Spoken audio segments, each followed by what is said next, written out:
Well, good morning, everybody. Have you ever asked yourself this question?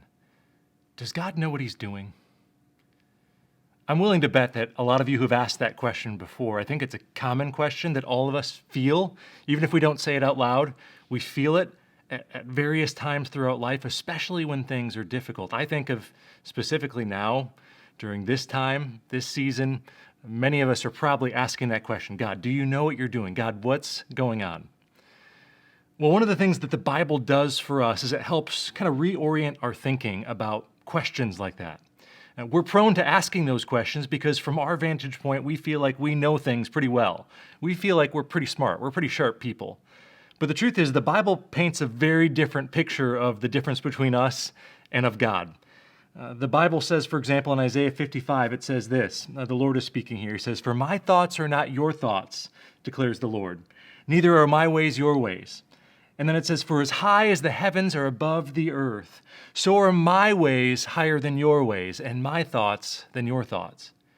You see, the Bible is telling us that God's thoughts, God's ways, God's intellect, it is vastly beyond our ability to comprehend. I mean, even if you think about just basic knowledge, right? There are so many things we're still learning. I don't know the statistic, but I know that most of the ocean has never been explored. There are things that we're discovering all the time, and these are things that God has known since the dawn of time. Since the beginning of creation, God's known all those things.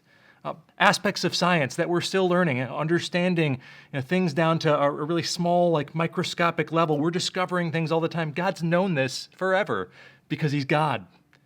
His ways are much higher. His thoughts are much higher. So instead of us asking during seasons of difficulty, God, do you even know what you're doing? As if we know better.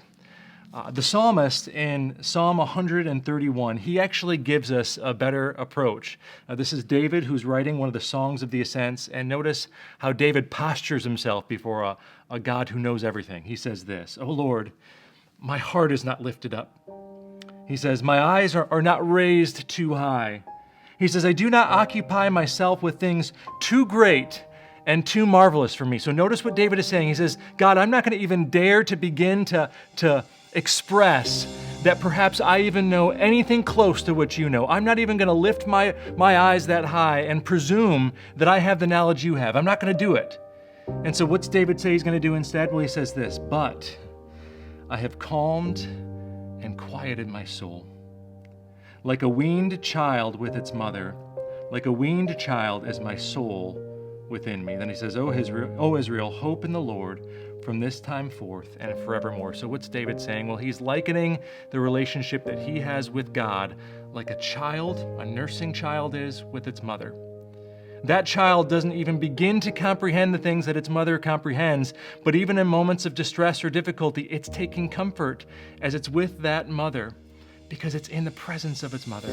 And so it can still take comfort and trust, even though it doesn't understand certain things, that its mother is there. And the same thing is true for us. I want you to know that right now, with everything going on in the world, I don't presume to know what God is doing. I wish I had all the answers. I wish I could tell you, I know exactly what God is doing. I have no idea what he's doing. And I don't presume to know, because God's ways and God's thoughts are so much higher. So instead of questioning God this morning, perhaps we should start our morning just enjoying being in the presence of God and taking comfort in that God is with us. He knows far better than we do. He's in control. He has a plan. So let's take comfort and rest in that.